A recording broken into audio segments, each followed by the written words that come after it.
Normally, I come into these makeup and musings videos with some sort of agenda, something that I picked out ahead of time that I want to talk about. And this time, I was trying to think about what I wanted to talk to you all about this week, and I realized that I am almost at the 1 year mark on YouTube. So I started my YouTube channel. My first video went up on August 27th of 2020. So coming up really soon here, I will have been doing this for 1 year.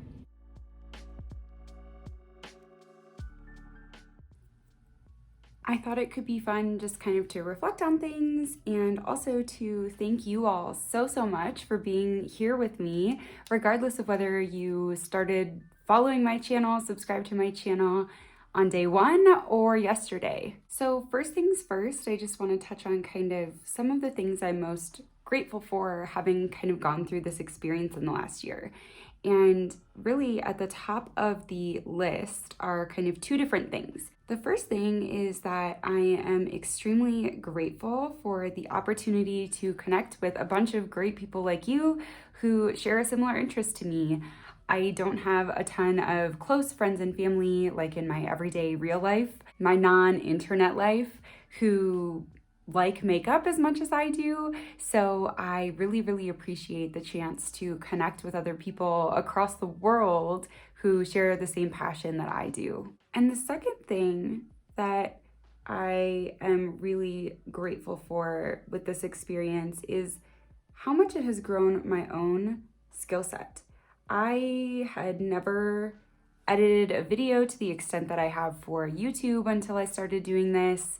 I definitely felt way less comfortable talking in front of a camera than I do now. I definitely, hid a lot of my kind of natural personality in the beginning, and I can tell that I'm, 1,000 times more comfortable now with just being myself and showing you all who I am as a person. And it's so exciting and rewarding to then have people connect with you when you're yourself online. So before I get too far into this, I will just say that for my eyeshadow look, I'm using the Life's a Draft palette from Ofra and Samantha March. And then everything else I'm using today is listed in the description box down below, like usual.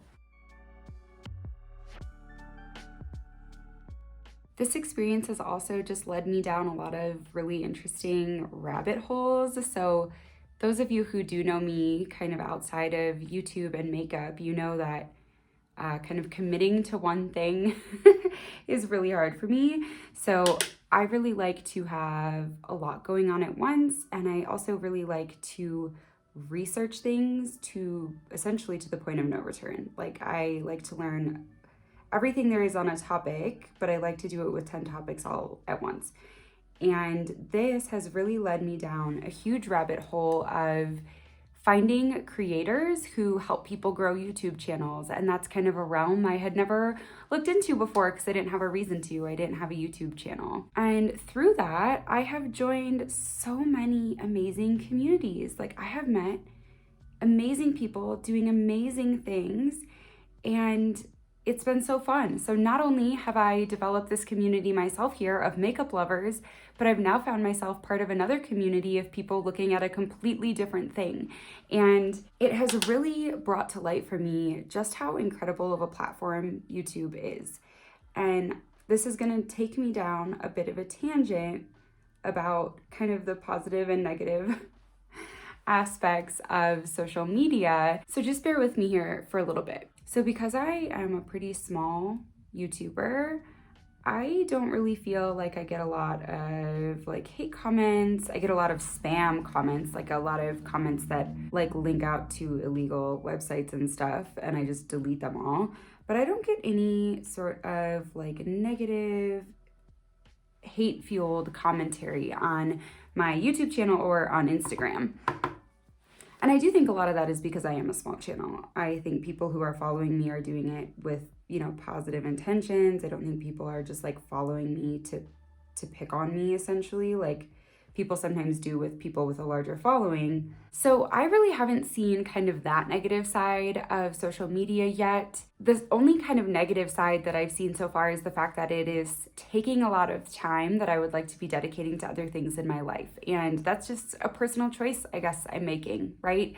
I have chosen this as a hobby, a passion of mine, and unfortunately for me, someone who really loves to spend a lot of my time outdoors, spend a lot of my time with the people that I love, this does take a lot of that time away because I'm, sitting on my phone scrolling through Instagram for new releases or replying to comments or things like that. And so it's kind of this double-edged sword, right? YouTube in particular and Instagram have allowed me to create a community and also join other communities online, but it also sometimes can be really, really, really draining. All of that to just basically say, it has been a wild ride, totally crazy year.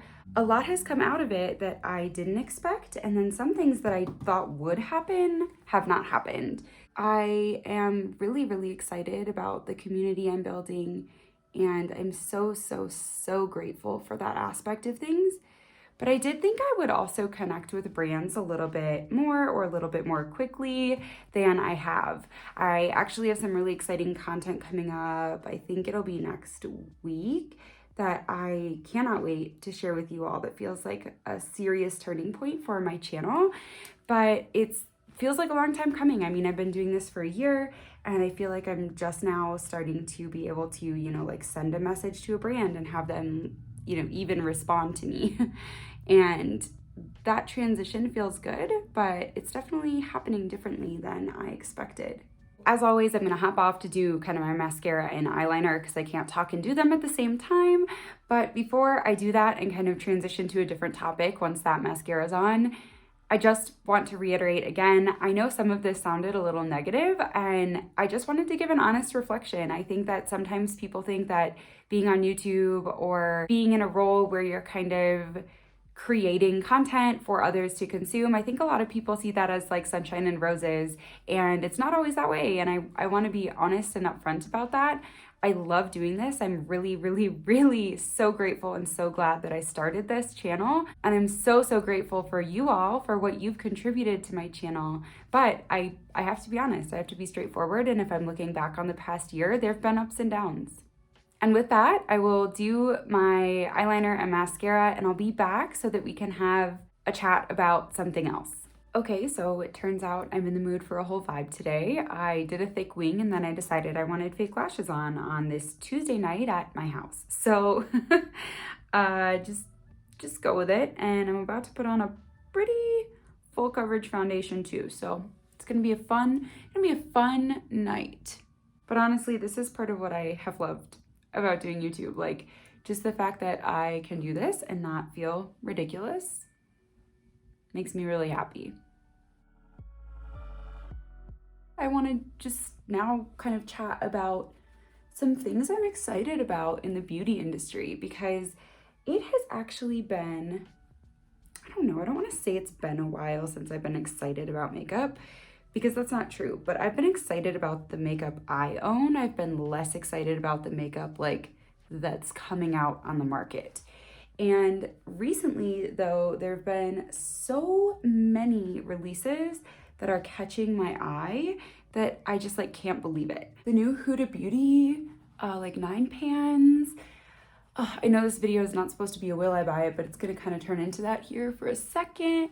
Those Huda Beauty 9 pans, honestly, I kind of like all of them for what they are. And then ColourPop's releasing their 4-pan palettes in astrology signs. And I think it's kind of gimmicky and silly, but it turns out that I think the palettes are cute. So those are two brands that usually their releases are not that exciting to me. And somehow I'm kind of pumped about them both. Oh my gosh, and another palette that recently got sneak peeked was another Urban Decay Naked palette. It's called Cyber or something. I don't know, I'll put a picture on the screen. Again, this is not a will I buy it, but this one caught my eye because I have been saying like for months and months, and actually before I had YouTube for like years and years, that I wanted a pastel palette and I haven't had one. And this looks like maybe it's gonna be sort of pastel-y. I can't really tell what the mattes are gonna be doing in there, but the shimmers caught my eye for sure. So long story short is basically that for the first time in a while, I have like things on my wish list that are new releases. Oftentimes, my wish list is actually like quite a few older products, or at least like a good combo of like older and newer things. But not right now. Right now, my wish list is like firmly in the new releases category. Again, not a will I buy it, but let me know in the comments, is there anything in the like beauty industry that caught your eye lately that you think is either like really unique or innovative or just a brand doing something super, super well? I would love to hear. I'd love to hear your thoughts. So yeah, I feel like I went a few months there where like in every will I buy it, it was more so just an anti-haul. Like I was basically like, none of this is interesting or exciting or really like any different than what I already own. And so I wasn't wanting to really buy any of it. I really don't want to end up with like so much makeup that I can't even enjoy it all. But man, some of these new releases really have me thinking that I might add some pretty significant items to my collection. Okay, last up, to pick a lip. I think I'm just gonna go with my ColourPop Lippy Pencil in Oh Snap because I can't stop wearing this, and I think I'm just gonna do like a clear gloss on top.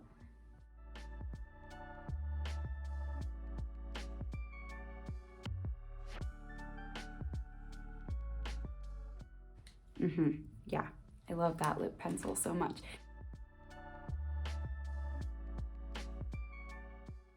And then I guess I could take my hair down, maybe put like some earrings in or something.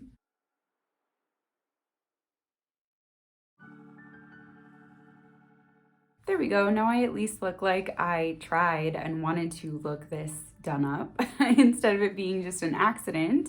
And this whole video was kind of all over the place, and I am fine with that. I'm really happy with how it turned out. I kind of went into it with no idea what I was going to say to you all, and I'm just glad that I was straightforward and honest. And I also am glad that I had an opportunity to thank you all. Again, whether you've been here since day one or just for one day, you are the reason that I'm doing this. I have wanted to make this connection with people for so long, and I'm doing it. And YouTube has been a really, really wonderful platform for me to do that on. So thank you all so much for your support, for your continued support, for everything you've already given me. I find it so hard to put into words the impact that this has had on my life. So this video was like a very, very small, scattered, unplanned attempt at that conversation. As always, thank you so much for watching today, and I will see you next time.